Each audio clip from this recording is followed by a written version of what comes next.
വിവർത്തനവും ഭാവാർത്ഥവും നൽകിയിട്ടുള്ള ഭഗവത്ഗീത യഥാരൂപമാണ് നമ്മൾ വായിക്കുന്നത്. അപ്പോൾ നമ്മൾ വായിക്കുന്നത് 9-ാമത്തെ അധ്യായം രാജവിദ്യ രാജഗുഹ്യ യോഗം. കഴിഞ്ഞ ദിവസം നമ്മൾ 1-ാമത്തെ ശ്ലോകം വായിച്ച് ചർച്ച ചെയ്തിട്ടുണ്ടായിരുന്നു. ഇദം ത്വത്തെ ഗുഹ്യതമം പ്രവക്ഷ്യാമി അനസൂയവേ ജ്ഞാനം വിജ്ഞാനസഹിതം യജ്ഞാത്വാ മോക്ഷസേ അശുഭാത്. ഭഗവാൻ ഏറ്റവും രഹസ്യമായിട്ടുള്ള ഭക്തിയോഗത്തിനെ കുറിച്ച് പറയാൻ പോവുകയാണ്.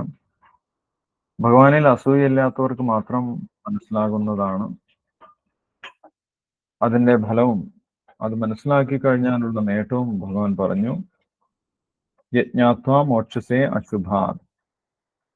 ഭഗവാൻ പറയാൻ പോകുന്ന ഈ ഭക്തിയോഗം, രാജവിദ്യ മനസ്സിലാക്കി കഴിഞ്ഞാൽ പിന്നെ ഈ ഭൗതിക ലോകത്തിലേക്ക് തിരിച്ചു വരേണ്ട കാര്യമില്ല എന്നുള്ള കാര്യം ഭഗവാൻ പറഞ്ഞിട്ടുണ്ടായിരുന്നു. അതിന്റെ തുടർച്ചയായിട്ട് തന്നെയാണ് 2-ാമത്തെ ശ്ലോകവും വരുന്നത്. ഇന്ന് നമുക്ക് 2-ാമത്തെ ശ്ലോകം വായിച്ച് ചർച്ച ചെയ്യാം. 2-ാമത്തെ ശ്ലോകം രാജവിദ്യ രാജഗുഹ്യം പവിത്രം ഇതമുത്തമം പ്രത്യക്ഷാവഗമം ധർമ്മ്യം സുസുഖം കർത്തും അവ്യയം. ആ ഭക്തിയോഗത്തിനെ കുറിച്ച് തന്നെ അതിന്റെ പ്രത്യേകതകൾ ഭഗവാൻ വിവരിക്കുകയാണ്.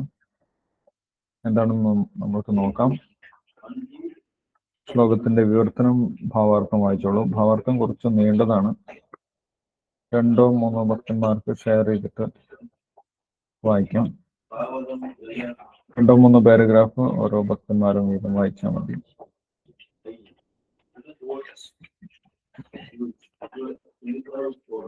ഓക്കെ, 2-ാമത്തെ ശ്ലോകത്തിന്റെ വിവർത്തനം ഭാവാർത്ഥം വായിച്ചോളൂ. അതിനുശേഷം നമുക്ക് ഡിസ്കസ് ചെയ്യാം.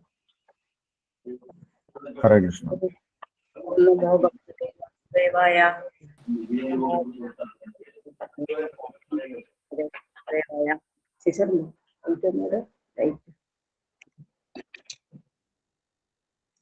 രാജവിദ്യ രാജഗുഹ്യം പവിത്രം ഇദം ഉത്തമം പ്രത്യക്ഷാവഗമം ധർമ്മ്യം സുസുഖം കർത്തുമവ്യയം. ഈ ജ്ഞാനം രാജവിദ്യയാണ്. രഹസ്യങ്ങളിൽ വെച്ച് രഹസ്യവും ഏറ്റവും പവിത്രമായതുമാണിത്. നേരിട്ട് ആത്മസാക്ഷാത്കാരം നൽകുന്നത് കൊണ്ട് ധർമ്മത്തിന്റെ പരിപൂർണത ആണിത്. ശാശ്വതവും സന്തോഷത്തോടെ ചെയ്യാവുന്നതുമാണ്. ഭാവാർത്ഥം. ഭക്തിവേദാന്ത ശ്രീല പ്രഭുപാദ് വിജയ്. മുമ്പ് ഉന്നയിച്ച എല്ലാ സിദ്ധാന്തങ്ങളുടെയും ചിന്തകളുടെയും രത്നചുരുക്കമായ ഈ 9-ാം അധ്യായത്തെ രാജവിദ്യ എന്ന് വിളിക്കപ്പെടുന്നു. ഗൗതമൻ, കണാദൻ, കപിലൻ, യജ്ഞാവൽക്യൻ, ശാണ്ഡില്യൻ, വൈശ്വാനരൻ എന്നിവരും വേദാന്ത സൂത്രകനായ വ്യാസമുനിയും ഭാരതത്തിലെ പ്രമുഖ തത്വജ്ഞാനികളാണ്. തത്വചിന്തയ്ക്കോ അതീന്ദ്രിയ ജ്ഞാനത്തിനോ ഇവിടെ യാതൊരു കുറവും ഉണ്ടായിരുന്നിട്ടില്ല. അങ്ങനെയുള്ള വിവിധ തത്വ സംഹിതകളുടെയും വേദങ്ങളുടെയും സൂക്ഷ്മ പഠനം കൊണ്ട് നേടാവുന്ന ജ്ഞാനത്തിന്റെ കാമ്പ് രാജവിദ്യ എന്ന ഈ അധ്യായത്തിലുണ്ടെന്ന് ഭഗവാൻ സ്വയം പ്രഖ്യാപിച്ചിരിക്കുകയാണ്. ആത്മാവും ശരീരവും തമ്മിലുള്ള വ്യത്യാസമെന്തെന്ന അറിവുമായി ബന്ധപ്പെട്ടിരിക്കുന്നതിനാൽ ഈ അതീന്ദ്രിയ ജ്ഞാനം അത്യന്തം രഹസ്യവുമാണ്. ഈ രാജവിദ്യയുടെ ലക്ഷ്യം ഭഗവത് സേവനം തന്നെ. സാധാരണയായി ജനങ്ങൾക്ക് ഈ രഹസ്യ ജ്ഞാനം നൽകപ്പെടാറില്ല. പ്രത്യക്ഷ ജ്ഞാനമേ അവർക്ക് കിട്ടുക പതിവുള്ളൂ. സാധാരണ വിദ്യാഭ്യാസത്തിന് പല വിഭാഗങ്ങളുണ്ട്. രാജ്യതന്ത്രം, സാമൂഹ്യശാസ്ത്രം, ഊർജതന്ത്രം, രസതന്ത്രം, ഗണിതം, ജ്യോതിശാസ്ത്രം, സാങ്കേതിക വിദ്യ എന്നിങ്ങനെ ലോകത്തെങ്ങുമുണ്ട്. ജ്ഞാനത്തിന്റെ ഈ വിവിധ വകുപ്പുകളും അവ പഠിക്കുവാനുള്ള വമ്പിച്ച സർവകലാശാലകളും നിർഭാഗ്യവശാൽ ജീവാത്മശാസ്ത്രം പഠിപ്പിക്കുന്ന കലാശാലകളോ വിദ്യാഭ്യാസ സ്ഥാപനങ്ങളോ എവിടെയുമില്ല. ആത്മാവാണ് താനും ശരീരത്തിന്റെ പ്രധാന ഘടകം. ആത്മാവിന്റെ സാന്നിധ്യമുണ്ടെങ്കിലേ ശരീരത്തിന് വിലയുള്ളൂ. എങ്കിലും സർവപ്രധാനമായ ആത്മാവിനെ കണക്കിലെടുക്കാതെ ജനങ്ങൾ ശാരീരിക ആവശ്യങ്ങൾക്ക് ഏറെ പ്രാധാന്യം കൽപ്പിക്കുന്നു. ഭഗവത്ഗീത 2-ാം അധ്യായം മുതൽക്ക് ആത്മാവിന്റെ പ്രാധാന്യത്തെ ചൂണ്ടിക്കാട്ടുന്നുണ്ട്. ശരീരം നശിക്കുമെന്നും ആത്മാവിന് നാശമില്ലെന്നും ഭഗവാൻ ആരംഭത്തിൽ തന്നെ പറഞ്ഞിരിക്കുന്നു. അന്തവന്ത ഇമേ ദേഹോ നിത്യസോക്ത ശരീരണ. ജീവാത്മാവ് ശരീരത്തിൽ നിന്ന് ഭിന്നനും സ്വഭാവേന ശാശ്വതനും നാശരഹിതനും മാറ്റമില്ലാത്തവനുമാണെന്ന അറിവ് രഹസ്യജ്ഞാനത്തിന്റെ ഭാഗം തന്നെ. എന്നാൽ അത് ആത്മാവിനെ കുറിച്ചുള്ള വാസ്തവ വിജ്ഞാനം തരുന്നില്ല. ആത്മാവ് ശരീരത്തിൽ നിന്ന് ഭിന്നനാണെന്നും അത് ദേഹം ഉപേക്ഷിച്ച ശേഷം ശൂന്യതയിൽ വ്യക്തിത്വമില്ലാതെ നിലനിന്നു പോരുന്നുവെന്നും ചിലർ വിശ്വസിക്കുന്നു. എന്നാൽ സത്യം അതല്ല. ശരീരത്തിൽ ജാഗ്രതയോടെ പ്രവർത്തിച്ചിരുന്ന ആത്മാവ് അതിൽ നിന്ന് വിട്ട ശേഷം നിഷ്ക്രിയനാവുന്നതെങ്ങനെ? അത് എപ്പോഴും പ്രവർത്തിച്ചുകൊണ്ടേയിരിക്കും. ശാശ്വതമായ ഒന്നിന്റെ പ്രവർത്തനവും ശാശ്വതമായതത്രേ. ആധ്യാത്മിക ലോകത്തിലുള്ള അതിന്റെ പ്രവർത്തനമാണ് ആധ്യാത്മിക ജ്ഞാനത്തിന്റെ ഏറ്റവും രഹസ്യമായ വശം. ജീവാത്മാവിന്റെ പ്രവർത്തനങ്ങളെ ജ്ഞാനത്തിന്റെ അതീവ രഹസ്യമായ ഭാഗവും രാജവിദ്യയുമാണ് ഇവിടെ സൂചിപ്പിക്കുന്നത്. സർവധർമ്മങ്ങളുടെയും അത്യന്തം ശുദ്ധീകൃതമായ രൂപമാണ് ഈ ജ്ഞാനമെന്ന് വൈദിക സാഹിത്യം പറയുന്നു. തുടരെ തുടരെ ചെയ്യുന്ന പാപങ്ങളുടെ ഫലമാണ് ദുഷ്കർമ്മങ്ങളെന്ന് പത്മപുരാണം ചൂണ്ടിക്കാട്ടുന്നുണ്ട്. ബലോദിഷ്ട കർമ്മങ്ങളിൽ ഏർപ്പെടുന്നവർ പല ഘട്ടങ്ങളിലും പലവിധം ദുഷ്പ്രതികരണങ്ങളിലും കുടുങ്ങിയേക്കാം. ഉദാഹരണത്തിന്, ഒരു വൃക്ഷത്തിന്റെ വിത്ത് പാകിയ ഉടനെ തന്നെ വൃക്ഷം മുളച്ചു വളരാറില്ല. അതിന് സമയം ആവശ്യമാണ്. ആദ്യം അതൊരു കൊച്ചു തൈ മാത്രമായിരിക്കും. പിന്നെ വൃക്ഷമായി വളരും, പൂക്കുകയും കായ്ക്കുകയും ചെയ്യും. ആ വൃക്ഷം നട്ടു വളർത്തിയവന് പൂക്കളും കായ്കളും കിട്ടും. അങ്ങനെ തന്നെ ഒരാൾ ചെയ്യുന്ന പാപകർമ്മവും കാലക്രമേണ മാത്രമേ ഫലിക്കൂ. പല ഘട്ടങ്ങൾ പിന്നിടണം അതിന്. ആ മനുഷ്യൻ പാപകർമ്മം ചെയ്യുന്നത് നിർത്തിയേക്കാമെങ്കിലും അതിന്റെ ഫലങ്ങൾ അനുഭവിക്കാൻ കാലതാമസമുണ്ടാകും. ബീജരൂപേണയുള്ള പാപങ്ങളുണ്ട്, ബലം തന്നു തുടങ്ങിയവയുമുണ്ട്. ആ ബലങ്ങളത്രേ നാം അനുഭവിക്കുന്ന സുഖദുഃഖങ്ങൾ. 7-ാം അധ്യായത്തിലെ 28-ാം ശ്ലോകത്തിൽ പറയുന്നത് പോലെ പാപകർമ്മങ്ങളുടെ ഫലങ്ങളെല്ലാം തീർന്ന ശേഷം സത്കർമ്മങ്ങളിൽ മാത്രം ഏർപ്പെട്ടുകൊണ്ടിരിക്കുന്ന ഒരു വ്യക്തി ഈ ലോകത്തിലെ ദ്വന്ദ്ങ്ങളിൽ നിന്ന് മുക്തനായി ഭഗവത് സേവനത്തിൽ മുഴുകുന്നു. അഥവാ ഭഗവത് സേവന നിരതനായ ഒരാൾ സർവകർമ്മ ഫലങ്ങളിൽ നിന്ന് മോചിക്കപ്പെടുന്നുവെന്ന് പറയാം. ഈ പ്രസ്താവനയെ പത്മപുരാണം പിന്താങ്ങുന്നു. പ്രാരബ്ധബലം പാപം കൂടം ബീജം ബലോന്മുഖം ക്രമേണൈവ പ്രലീയത്തെ വിഷ്ണുഭക്തിരഥാത്മാനം. ഭഗവത് സേവനത്തിൽ മുഴുകിയവരുടെ പാപങ്ങൾ ഫലാവസ്ഥയിൽ എത്തിയിരുന്നാലും അങ്കുരാവസ്ഥയിൽ ഇരുന്നാലും ക്രമേണ നാശമടയുന്നു. ഭക്തിഭരിതമായ സേവനത്തിന്റെ ശുദ്ധീകരണ ശക്തി അത്രയും പ്രബലമാണ്. അതിനെ പവിത്രം, ഉത്തമം എന്നാണ് വിശേഷിപ്പിക്കുന്നത്. ഉത്തമം എന്നാൽ അതീന്ദ്രിയം. ഭൗതിക ലോകത്തെയും അന്ധകാരത്തെയും സൂചിപ്പിക്കുന്ന വാക്കാണ് തമസ്. ഉത്തമം എന്നാൽ ഭൗതിക പ്രവർത്തനങ്ങൾക്ക് അതീതമെന്നർത്ഥം. ഭക്തന്മാർ ചിലപ്പോൾ സാമാന്യ ജനങ്ങളെ പോലെ പ്രവർത്തികളിൽ ഏർപ്പെടുന്നതായി തോന്നാം. എന്നാൽ ഭക്തിപരമായ പ്രവർത്തനങ്ങളെ ഒരിക്കലും ഭൗതിക പ്രവർത്തനങ്ങളെന്ന് കരുതിക്കൂടാ. ഭഗവത് സേവനം കണ്ടുപോരുന്നവർക്കും ശീലിച്ചു പോരുന്നവർക്കും അറിയാം അത് ഭൗതിക പ്രവർത്തനമല്ലെന്ന്. ഭക്തിഭരിതങ്ങളും ആധ്യാത്മികങ്ങളുമായ അത്തരം കർമ്മങ്ങൾ ത്രിഗുണങ്ങളാൽ മലിനീകരിക്കപ്പെടാത്തവയാണ്. നേരിട്ടു തന്നെ ഫലങ്ങൾ ദൃശ്യമാകത്തക്ക വിധം അത്രയും കുറ്റമറ്റതാണ് ഭക്തിയുഗ സേവനം എന്ന് പറയപ്പെട്ടിരിക്കുന്നു. ഞങ്ങൾ നേരിട്ട് കണ്ടിട്ടുള്ളതും പ്രായോഗികമായി അനുഭവിച്ചിട്ടുള്ളതുമാണ് ഈ ഫലങ്ങൾ. നാമാപരാധങ്ങൾ ഒഴിവാക്കിക്കൊണ്ട് ഹരേ കൃഷ്ണ കൃഷ്ണ കൃഷ്ണ ഹരേ ഹരേ, ഹരേ രാമ രാമ രാമ ഹരേ ഹരേ എന്ന മഹാമന്ത്രം ഉച്ചരിച്ച് ശീലിക്കുന്ന ആർക്കും ഉടനെ അതീന്ദ്രിയാനന്ദം അനുഭവപ്പെടും. ഭൗതികതാ മാലിന്യങ്ങൾ വേഗത്തിൽ ഒഴിഞ്ഞു പോവുകയും ചെയ്യും. ഇത് യഥാർത്ഥത്തിൽ കണ്ടിട്ടുള്ളതാണ്. നാമോച്ചാരണവും ശ്രവണവും മാത്രമല്ല, ഭക്തിപരമായ സേവനത്തിന്റെ സന്ദേശം പ്രചരിപ്പിക്കലും കൂടി നിർവഹിച്ച് കൃഷ്ണാവബോധ പ്രവർത്തനത്തിന് സഹായിക്കുന്നുവെങ്കിൽ ക്രമേണ ആധ്യാത്മികമായ ഉത്കർഷം ആ ഭക്തന് അനുഭവപ്പെടുന്നു. ആത്മീയ ജീവിതത്തിലെ ഈ പുരോഗതിക്ക് ഏതെങ്കിലും വിധത്തിലുള്ള മുൻകാല വിദ്യാഭ്യാസമോ യോഗ്യതകളോ ആവശ്യമില്ല. പവിത്രമായ ഈ പ്രക്രിയയിൽ ഏർപ്പെടുന്നത് കൊണ്ട് തന്നെ മനുഷ്യന് പരിശുദ്ധി ലഭിക്കും. അത്രമാത്രം കുറ്റമറ്റതാണ് ഈ പദ്ധതി. വേദാന്ത സൂത്രം 3.2.26 പറയുന്നു: പ്രകാശശ്ച കർമ്മണ്യഭ്യാസാത്. പ്രതാപവത്താണ് ഭഗവത് സേവനം. അത് അനുഷ്ഠിക്കുന്നത് കൊണ്ട് തന്നെ ജ്ഞാനം സിദ്ധിക്കും. നിശ്ചയം. നാരദ മഹർഷിയുടെ പൂർവജന്മം ഇതിന് ഒരു ഉദാഹരണം അത്രേ. ഒരു വേലക്കാരിയുടെ മകനായിരുന്നു അദ്ദേഹം. കുലമഹിമയോ വിദ്യാഭ്യാസ യോഗ്യതയോ അദ്ദേഹത്തിനില്ലായിരുന്നു. അമ്മ പരമഭക്തന്മാരുടെ സേവനത്തിൽ മുഴുകിയിരിക്കുമ്പോൾ നാരദനും അവരെ സഹായിക്കാറുണ്ട്. ചിലപ്പോൾ അമ്മയുടെ അഭാവത്തിൽ അദ്ദേഹം തന്നെ അവരെ പരിചരിക്കാറുമുണ്ടായിരുന്നു. നാരദമുനിയുടെ തന്നെ വാക്കുകൾ ഇപ്രകാരമാണ്. ഭാഗവതം 1.5.25. ഉച്ഛിഷ്ടലേപാൻ അനുമോദിതോ ദിജൈ സത്കൃത് സമ ഭുഞ്ജേ തത പാദസ്ഥ കിൽബിഷ ഏവം പ്രവർത്യസ്യ വിശുദ്ധചേതസ് തദ്ധർമ്മ ഏവാത്മരുചിപ്രജായതേ. ഈ ശ്ലോകത്തിൽ നാരദൻ ശിഷ്യനായ വ്യാസദേവന് തന്റെ മുൻജന്മ കഥ വിവരിച്ചു കൊടുക്കുകയാണ്. ബാല്യകാലത്തിൽ ഒരിക്കൽ ചാതുർമാസം അനുഷ്ഠിക്കുന്ന ശുദ്ധഭക്തന്മാരെ താൻ പരിചരിച്ചു പോന്നുവെന്നും അങ്ങനെ അവരുമായി അടുത്തിടപെടാൻ അവസരമുണ്ടായി എന്നും അദ്ദേഹം പറയുന്നു. പാത്രം കഴുകിയതിനു മുമ്പേ അവരുടെ ഉച്ഛിഷ്ടം അനുമതിയോടുകൂടി എടുത്ത് കഴിക്കാറുണ്ടായിരുന്നു. ഇപ്രകാരം തുടർന്നപ്പോൾ ക്രമേണ അദ്ദേഹം സർവ്വ പാപങ്ങളിൽ നിന്നും മുക്തനായി. ആ ഭക്തർഷികളെ പോലെ തന്നെ പരിശുദ്ധനായി തീർന്നു. ശ്രവണ കീർത്തനങ്ങളാൽ ഭക്തിയുത ഭഗവത് സേവനം ചെയ്യുന്നതിൽ ആ മഹാഭക്തന്മാർ എപ്പോഴും മുഴുകിയിരുന്നു. ക്രമേണ നാരദനും അതിൽ താല്പര്യം വളർന്നു.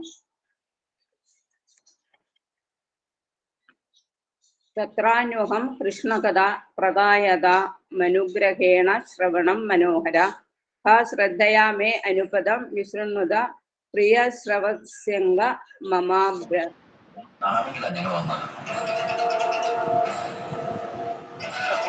ഭഗവാന്റെ മഹിമകൾ കീർത്തിക്കുന്നതിലും കേൾക്കുന്നതിലും നാരദന് അഭിരുചി വളർന്നു. ഭക്തിപൂർവ്വം കൃഷ്ണനെ സേവിക്കുന്നതിൽ അദ്ദേഹത്തിന് അതിയായി ആഗ്രഹം ജനിച്ചു. പ്രകാശസ്യ കർമ്മണ്യഭ്യാസ വേദാന്ത സൂത്രം ഭക്തിയുത സേവന പ്രവർത്തനങ്ങളിൽ മുഴുകിയിരുന്നാൽ മാത്രം മതി. എല്ലാം തനിയെ തന്നെ വെളിവായിക്കൊള്ളും. ഇതിനെയാണ് പ്രത്യക്ഷം എന്ന് പറയുന്നത്. ധർമ്മം എന്നാൽ ധർമ്മത്തിലേക്ക് നയിക്കുന്ന വഴി എന്നർത്ഥം. ഒരു ദാസീപുത്രനായിരുന്നു നാരദൻ. വിദ്യാഭ്യാസത്തിനുള്ള അവസരം ലഭിച്ചതുമില്ല. ആ ബാലൻ അമ്മയെ സഹായിച്ചു പോന്നു. ഭാഗ്യവശാൽ അമ്മയ്ക്ക് ചില ഭക്തന്മാരെ ശുശ്രൂഷിക്കാൻ ഒരു അവസരം കിട്ടി. പകരം നല്ലൊരു അവസരം അങ്ങനെ ലഭിച്ചു. സജ്ജന സമ്പർക്കം കൊണ്ട് മാത്രം ആ ബാലന് സർവ്വധർമ്മങ്ങളുടെയും ലക്ഷ്യമായ ഉന്നത പദത്തിലെത്താൻ സാധിച്ചു. അതേ ശ്രീമദ് ഭാഗവതം പ്രസ്താവിക്കുന്നത് പോലെ ഭഗവത് സേവനം തന്നെ സർവ്വധർമ്മങ്ങളുടെയും അന്തിമ ലക്ഷ്യം. സവൈ പുംസാം പരോധർമ്മോ യഥോ ഭക്തി രഥോക്ഷജേ. എല്ലാ മതങ്ങളുടെയും അന്തിമ ലക്ഷ്യം ഭക്തിയുത സേവനമാണെന്ന് മതവിശ്വാസികളിൽ പലർക്കും അറിയില്ല. 8-ാം അധ്യായത്തിന്റെ ഒടുവിലത്തെ ശ്ലോകത്തിന്റെ വിവരണത്തിൽ വ്യക്തമാക്കിയതുപോലെ വേദേഷു യജ്ഞേഷു തപസ്സു ചെയ്വ. ആത്മസാക്ഷാത്കാരത്തിന് വേദവിജ്ഞാനം ആവശ്യമാണ്. നാരദൻ ഗുരുകുലത്തിൽ പോയി പഠിച്ചിട്ടില്ല. അദ്ദേഹം വൈദിക സിദ്ധാന്തങ്ങൾ അഭ്യസിച്ചിട്ടുമില്ല. എങ്കിലും വൈദിക വിദ്യാഭ്യാസത്തിന്റെ അത്യുത്കൃഷ്ടമായ ബലം അദ്ദേഹത്തിന് കിട്ടി. മതശാസ്ത്രങ്ങൾ മുറയ്ക്കനുഷ്ഠിക്കാതെ തന്നെ അത്യുന്നതമായ പരിപൂർണത കൈവരിക്കാൻ കഴിഞ്ഞു എന്നത് ഈ പദ്ധതിയുടെ പ്രഭാവത്തെ സൂചിപ്പിക്കുന്നു. ഇതെങ്ങനെ സാധ്യമാകുന്നുവെന്നതും വൈദിക സാഹിത്യം വിശദീകരിച്ചിട്ടുണ്ട്. ആചാര്യവാൻ പുരുഷോ വേദ എന്ന് വിശിഷ്ടരായ ആചാര്യന്മാരുടെ സഹവാസം കൊണ്ട് വേദങ്ങൾ പഠിക്കുകയോ വിദ്യ അഭ്യസിക്കുകയോ ചെയ്യാത്തവർക്ക് സാക്ഷാത്കാരത്തിന് വേണ്ടുന്ന അറിവത്രയും നേടാൻ കഴിയും. ഭഗവത് സേവനത്തിന്റെ പദ്ധതി അത്രയും സുഖകരമത്രേ. സുസുഖം എന്തുകൊണ്ട്? ശ്രവണം, കീർത്തനം, വിഷ്ണു. ഭക്തന് ഭഗവത് മഹിമകൾ കീർത്തിക്കുകയോ ആധികാരിത്വമുള്ള ആചാര്യന്മാര് നൽകുന്ന ആധ്യാത്മിക ജ്ഞാനത്തെക്കുറിച്ചുള്ള ശാസ്ത്രീയമായ പ്രഭാഷണങ്ങൾ കേൾക്കുകയോ ചെയ്താൽ മതി. പിന്നീട് ഭഗവാന് നിവേദിച്ച സ്വാദേറിയ ഭക്ഷ്യപദാർത്ഥങ്ങളുടെ ഉച്ഛിഷ്ടം ആസ്വദിക്കുകയും ചെയ്യാം. എല്ലാ നിലയിലും ആനന്ദകരമാണ് ഭക്തിപൂർവമായ സേവനം. ദാരിദ്ര്യം കൊണ്ട് പൊറുതിമുട്ടുന്നവർക്കും ഭഗവത് സേവനത്തിന് സാധിക്കും. പത്രം പുഷ്പം ഫലം തോയം എന്നാണല്ലോ ഭഗവാൻ സ്വയം പറഞ്ഞിട്ടുള്ളത്. ഭഗവാൻ ഭക്തരിൽ നിന്ന് എന്തും സ്വീകരിക്കാൻ തയ്യാറാണ്. എന്തായാലും വേണ്ടില്ല, ഒരു ഇലയോ പുഷ്പമോ ഒരു പഴമോ അല്പം ജലമോ എന്നിങ്ങനെ അത് എന്തുമാകട്ടെ ഭഗവാൻ അത് സ്വീകരിക്കും. ഇപ്പറഞ്ഞ വസ്തുക്കൾ ലോകത്തിൽ ഏതു ഭാഗത്തും സുലഭമാണല്ലോ. ഏതൊരു വ്യക്തിയും പ്രേമപൂർവ്വം സമർപ്പിക്കുകയാണെങ്കിൽ അയാളുടെ ഉച്ചനീതിത്വം കണക്കിലെടുക്കാതെ ഭഗവാൻ അത് സ്വീകരിക്കും. ചരിത്രത്തിൽ ഇതിന് ഉദാഹരണങ്ങൾ ഏറെയുണ്ട്. ഭഗവത് ചരണങ്ങളെ അർപ്പിക്കപ്പെട്ട തുളസീദളങ്ങൾ ആസ്വദിച്ചുകൊണ്ട് സനത്കുമാരനെ പോലുള്ള ഋഷികൾ മഹാഭക്തരായി. അതിവിശിഷ്ടമാണ് ഈ ഭക്തി സേവന പ്രക്രിയ. സന്തോഷത്തോടെ അനുഷ്ഠിക്കാവുന്നതുമാണ്. അർപ്പണകർമ്മത്തിലടങ്ങിയ കലർപ്പറ്റ പ്രേമമാണ് കൃഷ്ണൻ സ്വീകരിക്കുന്നത്. ഇവിടെ ഈ ഭക്തിയുത സേവനത്തെ ശാശ്വതമായി നിലകൊള്ളുന്നത് എന്ന് പറയുന്നു. മായാവാദികളായ പണ്ഡിതന്മാരുടെ സിദ്ധാന്തം ശരിയല്ല. അവരും ചിലപ്പോൾ ഭഗവത് സേവനത്തിൽ പങ്കെടുക്കാറുണ്ടെങ്കിലും തങ്ങൾ മുക്തരാവുന്നത് വരെ മാത്രമേ അങ്ങനെ ചെയ്യേണ്ടൂ എന്നാണ് അവർ വിശ്വസിക്കുന്നത്. ഒടുവിൽ മുക്തരായാൽ അവർ ഈശ്വരനെ ലയിക്കുമത്രേ. അങ്ങനെ സമയം പോക്കാൻ മാത്രമായുള്ള താത്കാലിക സേവനം ശുദ്ധമായ ഭക്തിയുത സേവനമായി അംഗീകരിച്ചിട്ടില്ല. യഥാർത്ഥ ഭക്തിയുത സേവനം മുക്തിക്ക് ശേഷവും തുടരും. ഭക്തൻ ആധ്യാത്മികമായ ഭഗവത് സാമ്രാജ്യത്തിലെത്തിയാൽ അവിടെയും ഭക്തിയുത സേവനത്തിൽ ഏർപ്പെടുന്നു. അയാൾ ഭഗവാനുമായി ഏകീഭവിക്കാൻ ശ്രമിക്കുകയില്ല. ഭഗവത്ഗീതയിൽ കാണുന്നത് പോലെ യഥാർത്ഥ ഭക്തിയുത സേവനം മുക്തിക്കു ശേഷമാണ് ആരംഭിക്കുന്നത്. മുക്തനായി ബ്രഹ്മപദസ്ഥാനാവുമ്പോൾ ബ്രഹ്മബുധ ഒരാളുടെ ഭക്തിപരിതമായ സേവനം തുടങ്ങുകയായി. സർവേഷു ഭൂതേഷു മദ്ഭക്തിം ലഭതേ പര. സ്വതന്ത്രമായി കർമ്മയോഗമോ ജ്ഞാനയോഗമോ അഷ്ടാംഗയോഗമോ മറ്റേതെങ്കിലും യോഗമോ അനുഷ്ഠിച്ചു മാത്രം ആർക്കും ഭഗവാനെ കുറിച്ച് അറിവ് നേടാൻ കഴിയില്ല. ഇത്തരം യോഗ പദ്ധതികളിലൂടെ ഭക്തിയോഗത്തിലേക്ക് അടുക്കാൻ സാധിച്ചേക്കാം.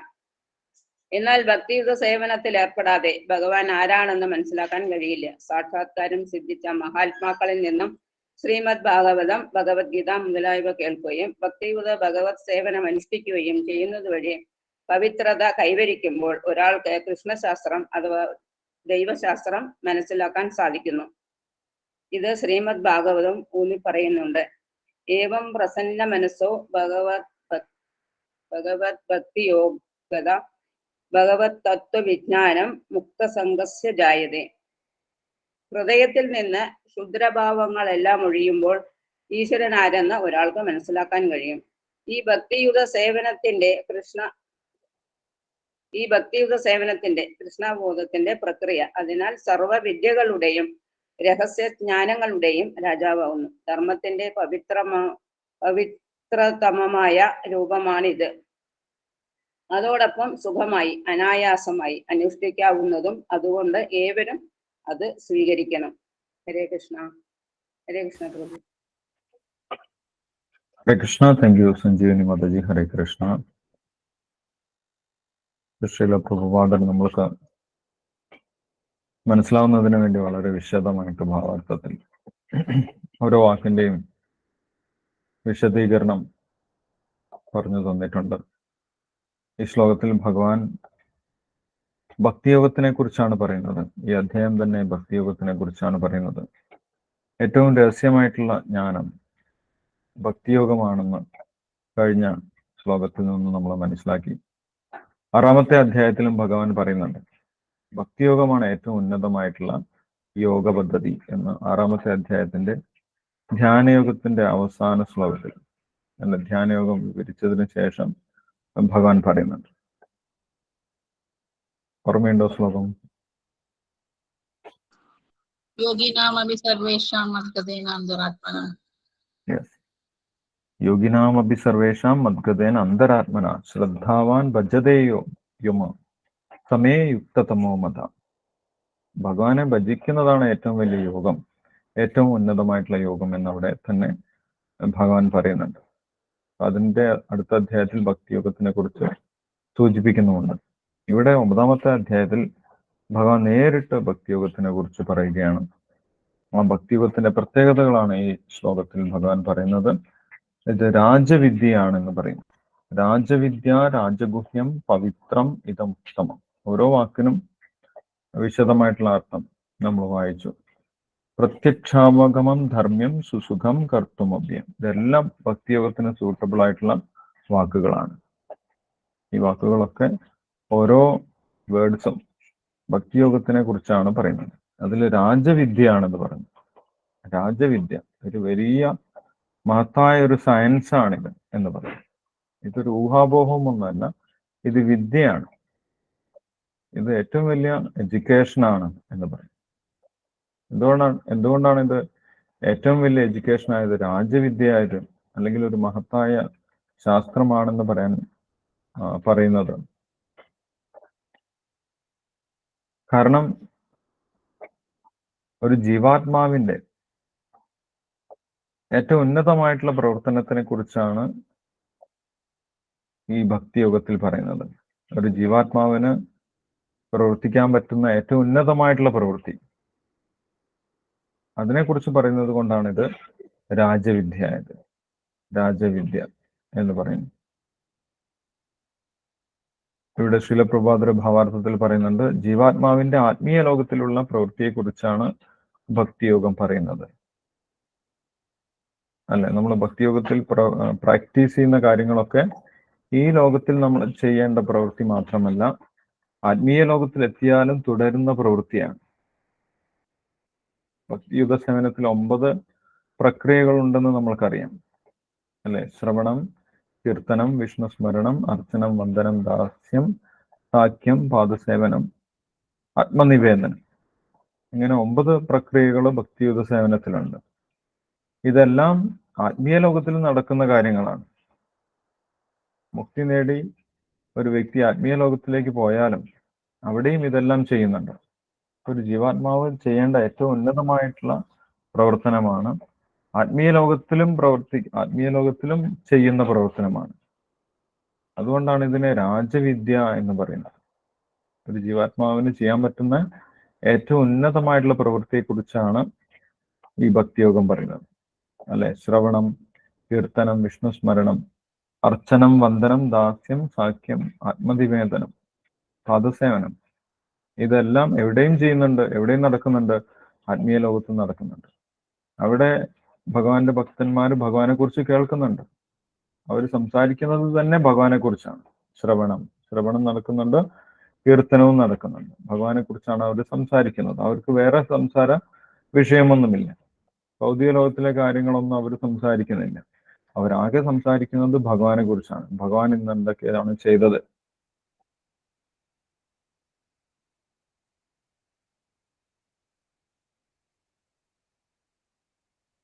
ഭഗവാൻ ഇന്ന് എന്തൊക്കെ പറഞ്ഞു, ഭഗവാന്റെ രൂപം, ഭഗവാൻ ഇന്ന് ഏത് വസ്ത്രം, ഏത് നിറത്തിലുള്ള വസ്ത്രമാണ് അണിഞ്ഞിട്ടുള്ളത്, ഭഗവാൻ ഇന്ന് ഏത് ഭക്തനുമായിട്ട് ആണ് കൂടുതൽ നേരം സംവദിച്ചിട്ടുള്ളത്, ചെലവഴിച്ചിട്ടുള്ളത്, ഇതൊക്കെ അവരുടെ സംസാര വിഷയമാണ്. അവർ സംസാരിക്കുന്നത് എന്താണ്? ഭഗവാനെ കുറിച്ചാണ്. ആത്മീയ ലോകത്തിലും ഇതേ കാര്യം തന്നെയാണ് നടക്കുന്നത്. ആത്മീയ ലോകത്തിൽ നടക്കുന്ന കാര്യമായതുകൊണ്ടാണ് ഇതിനെ രാജവിദ്യ, ഒരു ജീവാത്മാവിന് ചെയ്യാൻ പറ്റുന്ന ഏറ്റവും വലിയ പ്രവർത്തനമായതുകൊണ്ടാണ് ഇതിനെ രാജവിദ്യ എന്ന് പറയുന്നത്. രാജവിദ്യ, രാജഗുഹ്യം എന്നും പറഞ്ഞു. അതെന്താണ് രാജഗുഹ്യം എന്ന് പറഞ്ഞത്? ഇത് ഏറ്റവും വലിയ രഹസ്യവുമാണ് എന്ന് പറഞ്ഞു. എല്ലാവർക്കും മനസ്സിലാക്കാൻ സാധിക്കാത്തത് കൊണ്ടാണ് ഇതിനെ രഹസ്യം എന്ന് പറയുന്നത്. എല്ലാവർക്കും മനസ്സിലാക്കാൻ സാധിക്കുന്നതാണെങ്കിൽ പരസ്യമാണ്, അല്ലെ?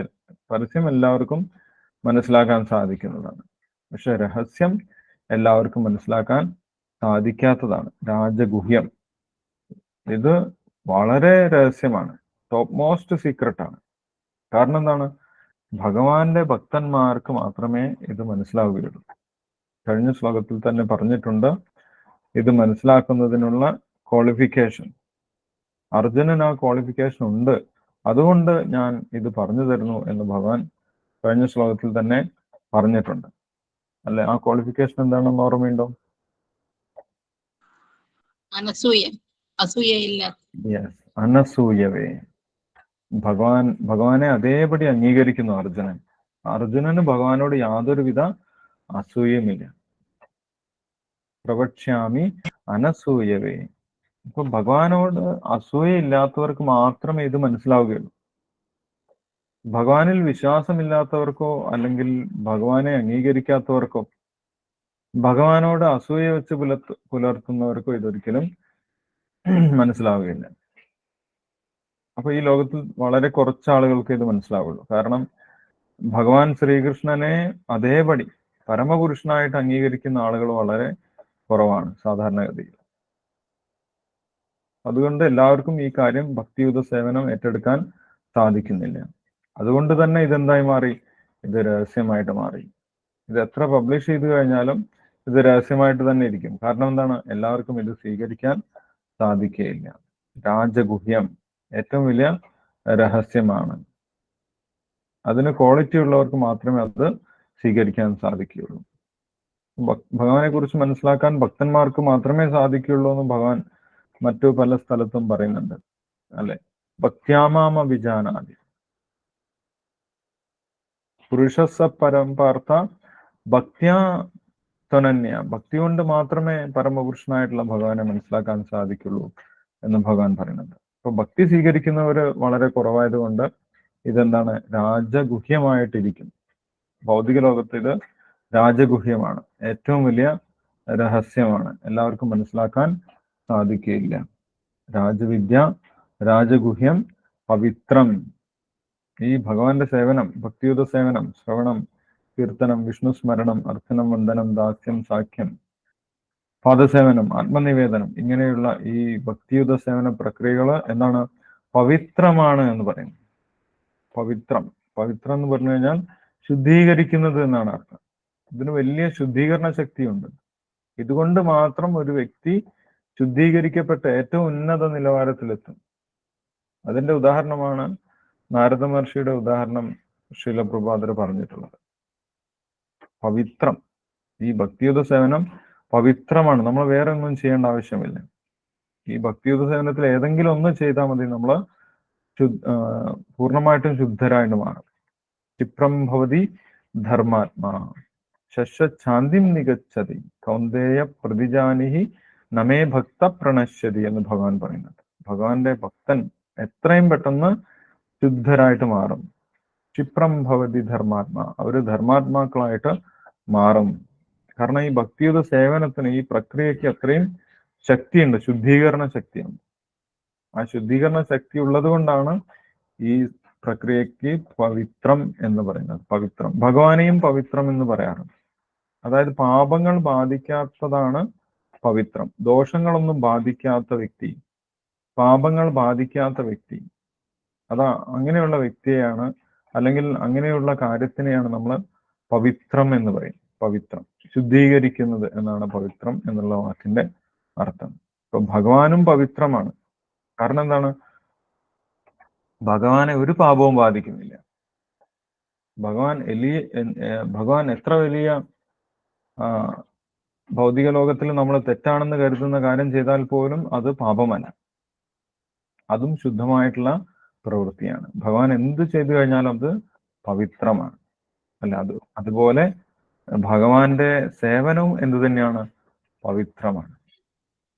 നാരദ മഹർഷി ഗുരുകുലത്തിലൊന്നും പോയി പഠിച്ചിട്ടില്ല. എന്നിട്ടും നാരദ മഹർഷിക്ക് ഏറ്റവും ഉന്നത നിലവാരത്തിലെ ഭക്തനായിട്ട് മാറാൻ സാധിച്ചു. അദ്ദേഹത്തിന് ദേവർഷിയായിട്ട് മാറാൻ സാധിച്ചു. മറ്റുള്ള ആചാര്യന്മാരുടെയൊക്കെ ആചാര്യനായിട്ട് മാറാൻ നാരദ മഹർഷിക്ക് സാധിച്ചു. ഭഗവാന്റെ ഭക്തന്മാരെ സേവിച്ചത് കൊണ്ട് മാത്രം, അല്ലെ?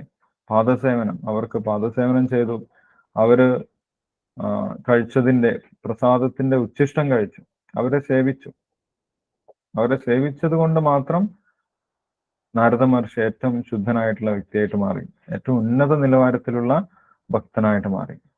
കാരണം എന്താണ്, ഈ ഭക്തിയുത സേവനത്തിലെ പ്രക്രിയക്കൊക്കെ അത്രയും ശുദ്ധീകരണ ശക്തിയുണ്ട്, പവിത്രമാണ് എന്ന് പറയുന്നു. അതുപോലെ ഭക്തിയിലെ എല്ലാ പ്രവർത്തനവും പവിത്രമാണ്, അതിന് പാപങ്ങൾ ബാധിക്കുന്നില്ല. ഇനി പാപിയായിട്ടുള്ള ഒരു വ്യക്തിയാണ് ചെയ്യുന്നതെങ്കിൽ പോലും അദ്ദേഹത്തിന്റെ പൂർവ്വജന്മത്തിലെ പാപങ്ങളൊക്കെ ഇല്ലാതായിട്ട് മാറും. അതിനെയൊക്കെ ശുദ്ധീകരിക്കാനുള്ള ശക്തി ഈ ഭക്തി സേവനത്തിനുണ്ട് എന്ന് പറയും. ഭക്തി സേവനത്തിൽ ഏതെങ്കിലും ഒരു പ്രക്രിയ നമ്മൾ ചെയ്തു കഴിഞ്ഞാൽ നമ്മുടെ പൂർവ്വജന്മത്തിലെ പാപങ്ങളൊക്കെ ഇല്ലാതാകുമെന്ന് പറയും. അതും പവിത്രം എന്നുള്ള വാക്കിന്റെ ഒരു വിശദീകരണമാണ്. ശ്രീല പ്രഭുപാദരും പറയുന്നുണ്ട്, പൂർവ്വജന്മത്തിലുള്ള പാപങ്ങൾ വ്യത്യസ്ത നിലവാരത്തിൽ ഒരു വ്യക്തിയിൽ ഉണ്ടാകുമെന്ന് പറയുന്നുണ്ട്. ഇവിടെ പത്മപുരാണത്തിൽ നിന്നുള്ള ശ്ലോകം ഭാവാർത്ഥത്തിൽ ശ്രീല പ്രഭുപാദർ കൊടുത്തിട്ടുണ്ട്. അപ്രാരബ്ധ ബലം പാപം കൂടം ബീജം ഫലോന്മുഖം ക്രമേണൈവ പ്രലീയന്തേ വിഷ്ണുഭക്തി അതാത്മന. വിഷ്ണു ഭക്തിരതാത്മന. അപ്രാരാബ്ധം ഫലം പാപം കൂടം ബീജം ഫലോന്മുഖം. വ്യത്യസ്ത നിലവാരത്തില് പൂർവ്വജന്മത്തിലെ കർമ്മങ്ങൾ, പാപഫലങ്ങള് നമ്മൾ അനുഭവിക്കാൻ കിടക്കുന്നുണ്ട്. അപ്രാരബ്ധം, ഫലം, കൂടം, ബീജം, ഫലോന്മുഖം. ഇപ്പോൾ നമ്മൾ അനുഭവിക്കുന്നത് ഇനി നമ്മൾ അനുഭവിക്കാൻ പോകുന്നത്, തൊട്ടടുത്ത സമയത്ത് നമ്മൾ അനുഭവിക്കാൻ പോകുന്നത്, ഇങ്ങനെ വ്യത്യസ്ത നിലവാരത്തിൽ പാപകർമ്മങ്ങൾ നമ്മൾ അനുഭവിക്കാൻ പോവുകയാണ്. അതിനൊക്കെ ഇല്ലാതാക്കാൻ ഭഗവാന്റെ ഭക്തി സേവനത്തിന് സാധിക്കും. കാരണം അത് പവിത്രമാണ്, അതിന് ശുദ്ധീകരണ ശക്തിയുണ്ട്. അല്ല, അർജുനൻ വലിയ ഒരു പാപമാണ് ഭഗവാന്റെ സേവനമായിട്ട് ചെയ്തിട്ടുള്ളത്. തന്റെ ബന്ധുക്കളെയൊക്കെ കൊന്നു. അല്ല, ഒരു ജീവാത്മാവിനെ കൊന്നു കഴിഞ്ഞാൽ, ഒരു ശരീരത്തിനെ നശിപ്പിച്ചു കഴിഞ്ഞാൽ അതിന്റെ പാപമുണ്ട്. തന്റെ ബന്ധുക്കളെയും ഗുരുക്കന്മാരെയും പിതാമഹനെയൊക്കെയാണ് അർജുനൻ വധിച്ചിട്ടുള്ളത്. അതിന്റെ പാപഫലങ്ങൾ അനുഭവിക്കേണ്ടി വരും. പക്ഷെ അത് ഭഗവാന് വേണ്ടി ചെയ്തത് കൊണ്ട് അത് പവിത്രമായിട്ടുള്ള ഒരു പുണ്യമായിട്ടുള്ള പ്രവൃത്തിയായിട്ട് മാറി. അതിന് പാപഫലം ഇല്ല. കാരണം എന്താണ്? ഭഗവാന്റെ നിർദ്ദേശപ്രകാരമാണ് അർജുനൻ ആ ഒരു സേവനം ചെയ്തിട്ടുള്ളത്. അല്ലെ, ഭഗവാൻ പറഞ്ഞു, മാം അനുസ്മര യുദ്ധച്ച, എന്നെ അനുസ്മരിച്ചുകൊണ്ട് നീ യുദ്ധം ചെയ്യണം എന്ന് തന്നെയാണ് ഭഗവാൻ പറഞ്ഞത്. അപ്പൊ ഭഗവാന്റെ നിർദ്ദേശപ്രകാരം ചെയ്തത് കൊണ്ട്, ഭഗവാന്റെ ആഗ്രഹത്തിന് ഒരു നിമിത്തമായിട്ട് അർജുനൻ പ്രവർത്തിച്ചത് കൊണ്ട് അർജുനന്റെ വലിയ പാപത്തിന് പോലും പ്രതികരണമില്ലാതായിട്ട് മാറി. എത്ര വലിയ പാപകർമ്മമാണെങ്കിൽ പോലും അത് ഭഗവത് സേവനമാണെങ്കിൽ അത് പവിത്രമായിട്ട് മാറും. അതാണ് ഇവിടെ പവിത്രം എന്ന് പറയുന്നത്. പവിത്രം, ശുദ്ധീകരിക്കുന്നത്. അതിന് പാപഫലങ്ങളില്ല. ആ ഭഗവത് സേവനത്തിനെ പാപഫലങ്ങൾ ബാധിക്കുന്നില്ല. അത് ശുദ്ധമാണ്. ഭഗവാനെ പോലെ തന്നെ ശുദ്ധമാണ് ഭഗവാന്റെ സേവനം. ഭഗവാന്റെ നിർദ്ദേശം അനുസരിച്ച് പ്രവർത്തിച്ചു കഴിഞ്ഞാൽ അതിന് പാപമോ പുണ്യമോ ഉണ്ടാകുമെന്ന് നമ്മൾ ഭയപ്പെടേണ്ട ആവശ്യമില്ല. അതെപ്പോഴും പവിത്രമാണ്, അല്ലെങ്കിൽ മംഗളകരമാണ്. ഭഗവാൻ പറയുന്നുണ്ട്, നഹി കല്യാണകൃത്കശ്ചിത് ദുർഗതിം താത് ഗച്ഛതി. ഇത് ഏറ്റവും മംഗളകരമായിട്ടുള്ള കാര്യമാണ്. ഇത് കുറച്ചെങ്കിലും ചെയ്തു കഴിഞ്ഞാൽ നമ്മൾക്ക് വലിയ നേട്ടം മാത്രമേയുള്ളൂ. സ്വല്പം അപ്യസ്യ ധർമ്മസ്യ ത്രായതേ മഹതോ ഭയ. വ്യത്യസ്ത അധ്യായങ്ങളിൽ ഭഗവാൻ ഈ ഭക്തിയോഗത്തിനെ കുറിച്ച് സൂചിപ്പിക്കുന്നുണ്ട്. ഈ ഭക്തിയോഗം പവിത്രമാണ്, ശുദ്ധീകരിക്കുന്നതാണ്. അതിന് യാതൊരു പാപഫലവുമില്ല. പുറമേ നമ്മള് ധർമ്മത്തിന് വിപരീതമാണ്, പാപമാണ് എന്നൊക്കെ തോന്നുന്നതാണെങ്കിൽ പോലും, അപിചേത് സുദുരാചാരോ ഭജതേമാം അനന്യഭാഗ് സാധുരേവ സമന്തവ്യ, ഭഗവാൻ പറയുന്നുണ്ട്. വലിയൊരു പാപിയായിട്ടുള്ള വ്യക്തിയാണെങ്കിൽ പോലും, ഭഗവാനെ സേവനം ചെയ്യുന്ന വ്യക്തിയാണെങ്കിൽ, ഭഗവാനെ ഭജിക്കുന്ന വ്യക്തിയാണെങ്കിൽ, ആ വ്യക്തിയെ സാധുരേവ സമന്തവ്യ, സാധുവായിട്ട് കണക്കാക്കണം. കാരണം എന്താണ്? അദ്ദേഹം ചെയ്യുന്ന ഭക്തിയുത സേവനത്തിന് അദ്ദേഹത്തിന്റെ എല്ലാ പാപത്തിനെയും ഇല്ലാതാക്കാനുള്ള കഴിവുണ്ട്. ക്ഷിപ്രം ഭവതി ധർമാത്മാ, അദ്ദേഹത്തിന്റെ പാപമൊക്കെ ഉടനടി ഇല്ലാതാവും. അദ്ദേഹം പാപം ചെയ്യാത്ത ഒരു വ്യക്തിയായിട്ട് മാറും. അതിന്റെ ഉദാഹരണങ്ങൾ നമ്മൾ ഒരുപാട് കേട്ടിട്ടുണ്ട്. അല്ലെ, മൃഗാരിയുടെ കഥയൊക്കെ നമ്മൾ കേട്ടിട്ടുണ്ട്. നാരദ മഹർഷി ഒരു വലിയ വേട്ടക്കാരൻ, ഒരു കാട്ടാളൻ. അദ്ദേഹത്തിന്റെ ഹോബി എന്തായിരുന്നു? ഓരോ മൃഗത്തിനെയും പകുതി കൊന്നു ഇടുക, ആ മൃഗം പ്രാണന് വേണ്ടിയിട്ട് പിടയ്ക്കുന്നത് കാണുക. ആ പ്രാണന് വേണ്ടി പിടയ്ക്കുന്നത് കാണുന്നതാണ് അദ്ദേഹത്തിന്റെ ഏറ്റവും വലിയൊരു ആനന്ദം, ഒരു രസം എന്ന് പറയുന്നത്. അങ്ങനെയുള്ള ഒരു കാട്ടാളനായിരുന്നു. അദ്ദേഹത്തിനെ കൊണ്ട് നാരദ മഹർഷി ഭഗവാന്റെ നാമം ജപിപ്പിച്ചു. അദ്ദേഹം വലിയ ശുദ്ധനായിട്ട് മാറി. അല്ലെ, അദ്ദേഹം പിന്നീട് നടക്കുന്ന സമയത്ത് പോലും വളരെ ശ്രദ്ധിച്ചാണ് നടക്കുന്നത്. ഉറുമ്പുകളൊന്നും കൊല്ലരുത് എന്നുള്ള രീതിയിൽ അത്രയും ധർമ്മിഷ്ഠനായിട്ട് അദ്ദേഹം മാറി. ക്ഷിപ്രം ഭവതി ധർമാത്മ. വാൽമീകിയുടെ കഥയിൽ നമ്മൾക്കറിയാം. വാൽമീകി മഹർഷി നേരത്തെ രത്നാകരൻ എന്ന് പറഞ്ഞ കാട്ടാളനായിരുന്നു. ഭഗവാന്റെ നാമജപം കൊണ്ടാണ് അദ്ദേഹം വാൽമീകി മഹർഷിയായിട്ട് മാറിയത്. അപ്പം അതിന്റെ കാരണം എന്താണ്? അത് ഈ ഭക്തിയുത സേവനത്തിന്റെ പവിത്രത കൊണ്ടാണ്, അതിന്റെ ശുദ്ധീകരണ ശക്തി കൊണ്ടാണ് അങ്ങനെ സംഭവിച്ചിട്ടുള്ളത്. അപ്പൊ അതുകൊണ്ടാണ് ഇവിടെ ഭഗവാൻ ഈ ഭക്തിയുത സേവനത്തിനെ പവിത്രം എന്ന് പറയുന്നത്. രാജവിദ്യ, രാജഗുഹ്യം, പവിത്രം, ഇതം ഉത്തമം എന്ന് പറയുന്നു. ഉത്തമം എന്താണെന്ന് ശീലപ്രബോധനം നമുക്ക് പറഞ്ഞു തന്നു. തമം എന്ന് പറഞ്ഞു കഴിഞ്ഞാൽ ഈ ഭൗതിക ലോകം, ഭൗതിക ലോകത്തിലെ പ്രവൃത്തികളെയാണ്, അല്ലെങ്കിൽ ഭൗതിക ലോകത്തിനെയാണ് തമം എന്ന് പറയുന്നത്. ഭൗതിക ലോകത്തിലെ പ്രവൃത്തികളും എന്ത് തന്നെയാണ്? തമസാണ്, തമമാണ്. പക്ഷെ ഈ ഭക്തി എന്തല്ല? ഭൗതിക ലോകവുമായിട്ട് ബന്ധപ്പെട്ട പ്രവൃത്തിയല്ല, അത് ആത്മീയ ലോകത്തിലെ പ്രവൃത്തിയാണ്. ആത്മീയ ലോകത്തിലാണ് എല്ലാവരും ഭക്തിയുത സേവനം ചെയ്തുകൊണ്ടിരിക്കുന്നത്. അതിന്റെ പ്രാക്ടീസാണ് നമ്മൾ ഇവിടെ ചെയ്യുന്നത്. അതിന്റെ ട്രയലാണ്, അതിന്റെ ട്രെയിനിങ് ആണ് നമ്മളിവിടെ ചെയ്യുന്നത്. അതുകൊണ്ടാണ് പലർക്കും ഈ ഭക്തിയുത സേവനം ചെയ്യുന്നത് കാണുമ്പോൾ ഒന്നും മനസ്സിലാവാറ്. അല്ലെ, ഇവരെന്താണ് ഈ ഫോട്ടോന്റെ മുന്നിലൊക്കെ വിളക്ക് കാണിക്കുന്നത്, ഈ വിഗ്രഹത്തിന് ഭക്ഷണം കൊടുത്തു കഴിഞ്ഞാൽ വിഗ്രഹം ഭക്ഷണം സ്വീകരിക്കുമോ എന്നൊക്കെ പറഞ്ഞിട്ട് അവർക്ക് ഇതൊന്നും ഒരു ഐഡിയയും കിട്ടില്ല. കാരണം എന്താണ്? ഇത് ആത്മീയ ലോകത്തിലെ പ്രവർത്തനമാണ്, അല്ലെങ്കിൽ അതീന്ദ്രിയമായിട്ടുള്ള പ്രവർത്തനമാണ്. ഭൗതികമായിട്ട് മാത്രം ചിന്തിക്കുന്നവർക്ക് ഇത് മനസ്സിലാവുകയില്ല. കാരണം ഇത് ഉത്തമമാണ്, ഉത്തമം. ഈ ഭൗതിക ലോകത്തിലെ പ്രവർത്തനമല്ലാത്തത് കൊണ്ടാണ് ഇതിനെ ഉത്തമം എന്ന് പറഞ്ഞിട്ടുള്ളത്. ഉത് എന്ന് പറഞ്ഞു കഴിഞ്ഞാൽ ഉപരിയായിട്ടുള്ളത്, തമം എന്ന് പറഞ്ഞു കഴിഞ്ഞാൽ ഭൗതിക ലോകം. ഭൗതിക ലോകത്തിന് ഉപരിയായിട്ടുള്ള പ്രവർത്തനമാണ് ഭക്തിയുത സേവനം എന്ന് പറഞ്ഞു കഴിഞ്ഞാൽ. അപ്പം ആത്മീയ ലോകത്ത് പോയി കഴിഞ്ഞാൽ എല്ലാവരെയും ഭക്തിയുത സേവനം ചെയ്യുന്നതായിട്ട് നമ്മൾക്ക് കാണാൻ സാധിക്കും. ശ്രവണം, കീർത്തനം, വിഷ്ണു സ്മരണം, അർച്ചനം, വന്ദനം, ദാസ്യം, സാഖ്യം, പദസേവനം, ആത്മനിവേദനം, ഇതൊക്കെ ആത്മീയ ലോകത്തിൽ ചെയ്തുകൊണ്ടിരിക്കുന്നതാണ്. അതുകൊണ്ട് ഇതിനെ ഉത്തമം എന്ന് പറയും. ഭൗതിക ലോകത്തിലെ പ്രവർത്തനമല്ല എന്ന് പറയുന്നു. ഉത്തമം. പ്രത്യക്ഷാവഗമം ധർമ്മ്യം എന്ന് പറയും. പ്രത്യക്ഷാവഗമം, പ്രത്യക്ഷത്തിൽ നമ്മൾക്ക് ഈ ഭക്തിയിൽ പുരോഗമിക്കാൻ സാധിക്കും. ഭഗവാന്റെ നാമജപത്തോടുകൂടി ഏതെങ്കിലും ഒരു ഭക്തിയുത സേവനം നമ്മൾ ചെയ്യുന്നുണ്ടെങ്കിൽ ആ ഭക്തിയുത സേവനത്തിനെ കുറിച്ച് കൂടുതൽ ഇൻഫർമേഷൻ നമുക്ക് വന്നുകൊണ്ടേയിരിക്കും. ഭക്തിയിൽ കൂടുതൽ മുന്നോട്ട് പോകാൻ ഭഗവാന്റെ സഹായവും നമ്മൾക്ക് കിട്ടിക്കൊണ്ടേയിരിക്കും. ഇത് ഭക്തന്മാർക്ക് അനുഭവമുള്ളതായിരിക്കും, അല്ലെ? ആർക്കൊക്കെയാണ് അഭിപ്രായമുള്ളത്? നാമജപത്തിന് ശേഷമാണ് എനിക്ക് ഭഗവാനെ കുറിച്ച് കൂടുതൽ മനസ്സിലാക്കാൻ സാധിച്ചത്. ഹരേ കൃഷ്ണ, ഹരേ കൃഷ്ണ. ഹരേ കൃഷ്ണ. യെസ്, കറക്റ്റ് അല്ലേ? നാമം ജപിക്കാൻ, ഭഗവാന്റെ നാമം ജപിക്കാൻ തുടങ്ങി കഴിഞ്ഞാൽ നമ്മൾക്ക് ഭഗവാനെ കുറിച്ച് കൂടുതൽ മനസ്സിലാക്കാൻ അതാണ് ഭഗവാൻ പ്രത്യക്ഷാവഗമം. യെസ്, കറക്റ്റ് ആണ്. എല്ലാവരും പ്രത്യക്ഷാവഗമം ധർമ്മം. പ്രത്യക്ഷത്തിൽ ഭഗവാൻ നമ്മൾക്ക് വെളിപ്പെടുത്തി തരും ഭഗവാനെ കുറിച്ചുള്ള കൂടുതൽ വിവരങ്ങൾ. എങ്ങനെയുള്ളവർക്ക്? ഭഗവാന്റെ സേവനം ചെയ്യുന്നവർക്ക്, അല്ലെങ്കിൽ ഭഗവാന്റെ നാമം ജപിക്കുന്നവർക്ക്. കൂടുതൽ എത്രത്തോളം നമ്മൾ ഭഗവാനെ ആശ്രയിക്കുന്നു, എത്രത്തോളം നമ്മൾ ഭഗവാന്റെ നാമം ജപിക്കുന്നു, അത്രത്തോളം ഇൻഫർമേഷൻ, അത്രത്തോളം ഭഗവാനെ കുറിച്ചുള്ള അറിവ് നമ്മൾക്ക് ഭഗവാൻ തരും.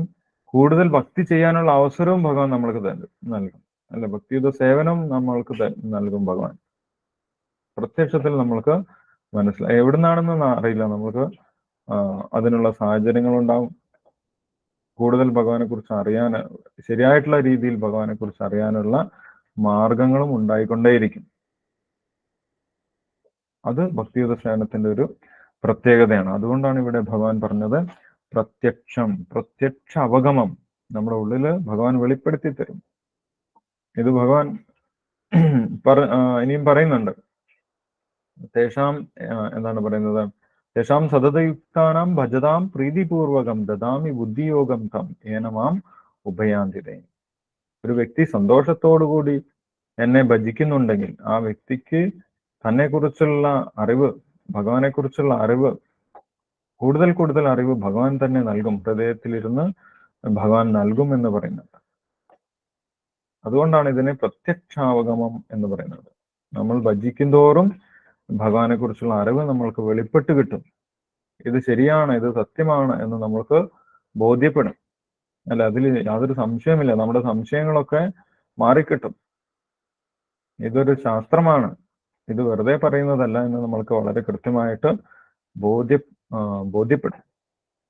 അനുഭവത്തിൽ നമ്മൾക്ക് ബോധ്യപ്പെടും. അതുകൊണ്ടാണ് ഇതിനെ പ്രത്യക്ഷാവഗമം എന്ന് പറഞ്ഞിട്ടുള്ളത്. പിന്നീട് ധർമ്മ്യം എന്ന് പറയുന്നുണ്ട്.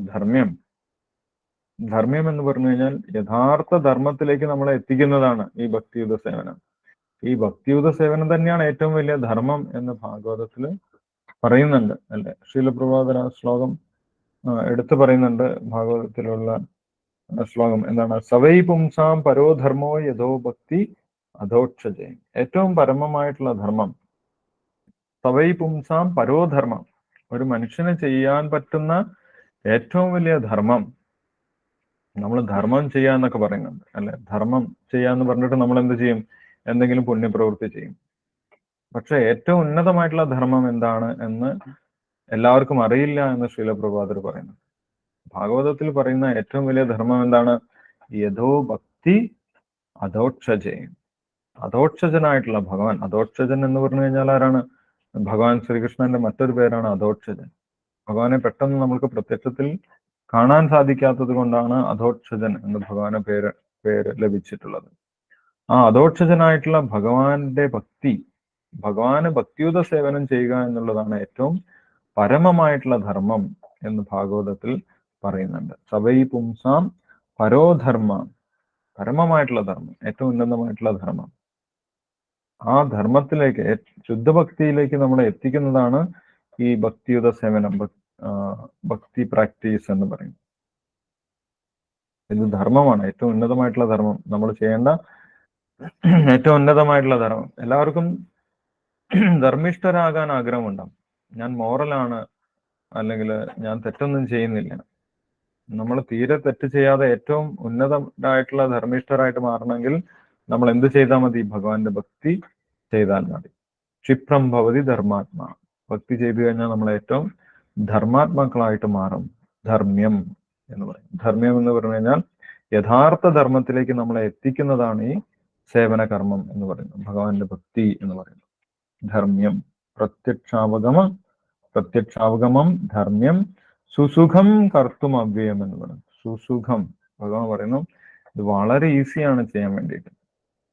സുസുഖം, വളരെ സന്തോഷത്തോടു കൂടി നമ്മൾക്ക് ചെയ്യാൻ സാധിക്കും. അല്ലെ, ഈ നവവിധ ഭക്തിയിൽ ഏതെങ്കിലും ഒന്ന് പ്രയാസമാണെന്ന് നമ്മൾക്ക് പറയാൻ സാധിക്കുമോ? ഇല്ല, എല്ലാം വളരെ സന്തോഷത്തോടു കൂടി നമ്മൾക്ക് ചെയ്യാൻ പറ്റുന്നതാണ്.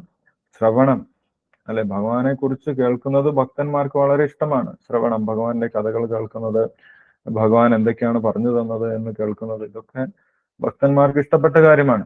അവർ സന്തോഷത്തോടു കൂടി കേൾക്കും. അല്ലെ, സുസുഖം കർത്തുമവ്യം. ശ്രവണം, കീർത്തനം, ഭഗവാനെ കുറിച്ച് പറയുന്നതും സന്തോഷമാണ്. ഭക്തന്മാർ തമ്മിൽ സംസാരിക്കുന്നത് ഭഗവാനെ കുറിച്ചുള്ള വിഷയമാണ്. ഭഗവാനെ കുറിച്ച് പറയുന്നത് സന്തോഷമാണ്, പ്രയാസമില്ലാത്ത കാര്യമാണ്. സ്മരിക്കുന്നത് ഭഗവാന്റെ കഥകൾ, ഇന്നലത്തെ ക്ലാസ്സിൽ എന്താണ് പറഞ്ഞത്, അങ്ങനെ പല കഥകളും നമ്മൾ ഭഗവാനെ കുറിച്ച് കേൾക്കുന്നുണ്ട് പലയിടത്തു നിന്നുമായിട്ട്. അത് സ്മരിക്കുന്നതും വളരെ എളുപ്പമാണ്, അല്ലെങ്കിൽ സന്തോഷകരമാണ്. സ്മരണം, പിന്നെന്താണ്? പാദസേവനം, അർച്ചനം, ഭഗവാൻ അർച്ചന നടത്തുന്നത്, ഭഗവാനെ അലങ്കരിക്കുന്നതിനെയാണ് അർച്ചന എന്ന് പറയുന്നത്. അല്ലെ, ഭഗവാന് പുതിയ ഉടുപ്പിടിപ്പിക്കുന്നത്, അതേപോലെ ഭഗവാനെ അലങ്കരിക്കുന്നത്, ഇതൊക്കെ വളരെ സന്തോഷകരമായിട്ട് നമ്മൾക്ക് ചെയ്യാൻ സാധിക്കുന്നതാണ്. ഭഗവാന് നിവേദിക്കുന്നത്, ഭഗവാന് നിവേദിച്ച പ്രസാദം നമ്മൾ കഴിക്കുന്നത്, എല്ലാവരും ചേർന്ന് ഭഗവാന്റെ കീർത്തനം ചെയ്യുന്നത്.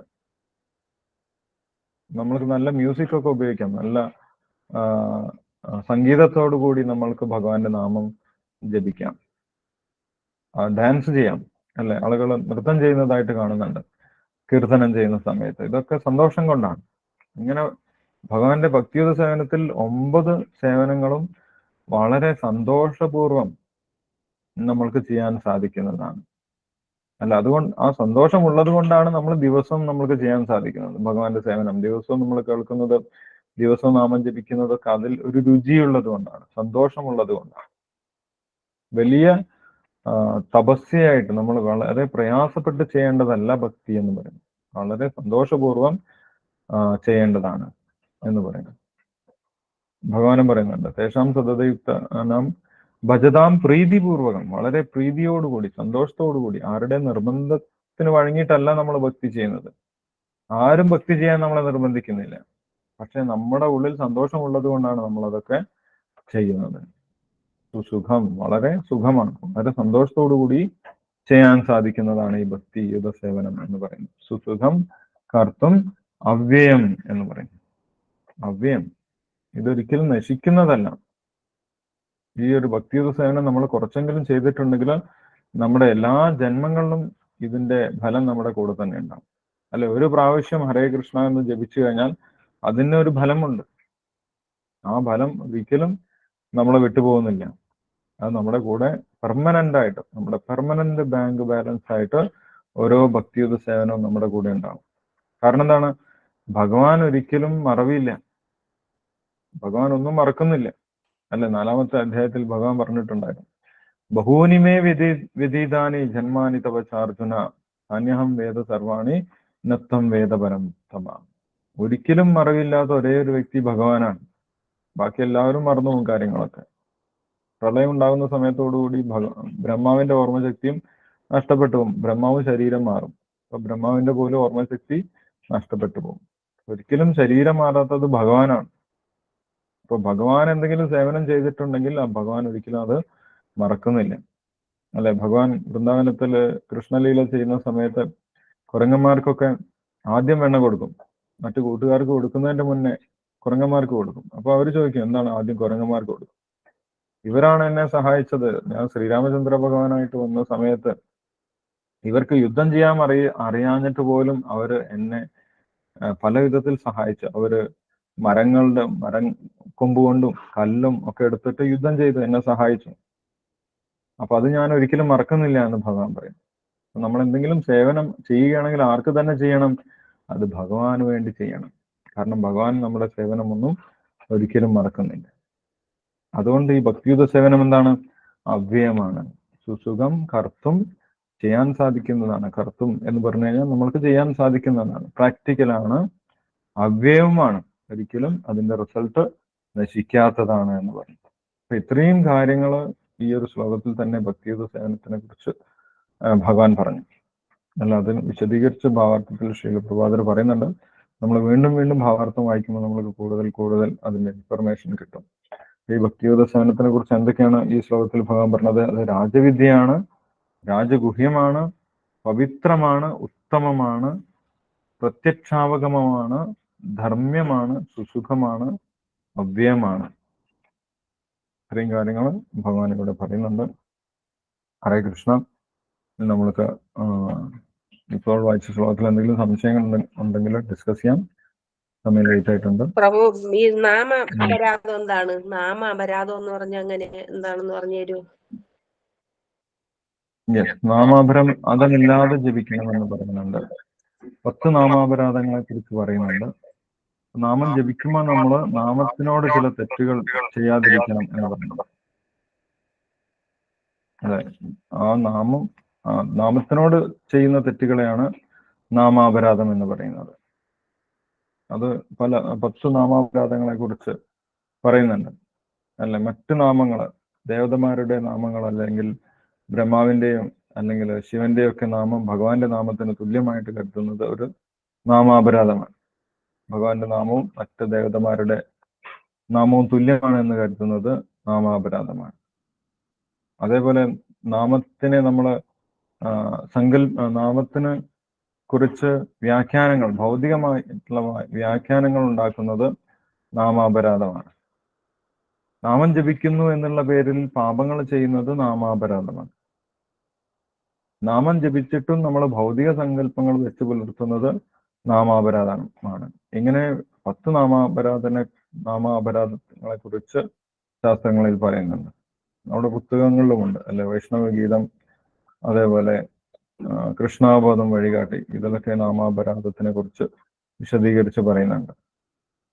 ഈ നാമാപരാധം ചെയ്യാതെ വേണം നമ്മൾ നാമം ജപിക്കാൻ എന്നാണ് പറയുന്നത്. അപ്പോഴാണ് നമ്മുടെ എല്ലാവിധ പാപങ്ങളും ഇല്ലാതായിട്ട് മാറുന്നത് എന്ന് പറയാം. ഓക്കെ, ഹരേ കൃഷ്ണ പ്രഭു. അപ്പോൾ നാമം ജപിക്കും അഥവാ തെറ്റിപ്പോയ അത് അപരാധമാണോ പ്രഭു? അഥവാ നമ്മൾ ശ്രദ്ധയില്ലാതെ നാമം ജപിക്കുന്നത് ഒരു നാമാപരാധമാണെന്ന് പറയുന്നത്. തെറ്റിപ്പോകുന്നത് മിക്കവാറും നമ്മൾ ശ്രദ്ധിക്കാതെ ജപിക്കുമ്പോഴാണ്. ശ്രദ്ധയോടുകൂടി ജപിക്കുമ്പോൾ തെറ്റാൻ സാധ്യതയില്ല. അശ്രദ്ധമായിട്ട് നാമം ജപിക്കുന്നത് ഒരു നാമാപരാധമായിട്ട് പറയുന്നത്. തെറ്റിപ്പോകുന്നു എന്ന് പറഞ്ഞു കഴിഞ്ഞാൽ അറിയാതെ തെറ്റിപ്പോകുന്നത് അല്ല, അത് വീണ്ടും വീണ്ടും നമ്മൾ ചൊല്ലിക്കഴിഞ്ഞാൽ അത് കറക്റ്റായിട്ട് മാറും. പക്ഷെ നാമാപരാധം ഉണ്ടാകും എന്ന് വിചാരിച്ചിട്ട് നമ്മൾ നാമം ജപിക്കാതിരിക്കാനും പാടില്ല. അല്ല, നാമാപരാധം മാറുന്നത് എങ്ങനെയാണ്? നമ്മൾ ജപിച്ചിട്ട് തന്നെയാണ് നമ്മുടെ നാമാപരാധം മാറുന്ന ഒരു സ്റ്റേജിലേക്ക് എത്തുന്നത്. പ്രഭുജി, അപ്പൊ കായേന വാച ആ നാമം ചെല്ലണം. നാമം ചൊല്ലിക്കഴിഞ്ഞാൽ അപ്പോ നാമാപരാധം ക്ഷമിക്കാനാണോ അത് ചെല്ലുന്നത്? നമ്മളെ അക്ഷരത്തെറ്റോ അങ്ങനെ നമുക്ക് എന്തെങ്കിലും തെറ്റ് പറ്റിയിട്ടുണ്ടെങ്കിൽ അത് ക്ഷമിക്കാണ് കായേന വാച മനസ്സേന്ദ്രിയ നാമം ചെല്ലണം, അതിനു വേണ്ടിയാണോ? അത് നമ്മൾ അത് ശ്ലോകം ചെല്ലാറില്ല. ചൊല്ലിക്കഴിഞ്ഞിട്ടാണ്. അത് നമ്മൾ ശ്ലോകം ഹരേ കൃഷ്ണ. ചൊല്ലിക്കഴിഞ്ഞിട്ടാണ് ചെല്ലുന്നത്.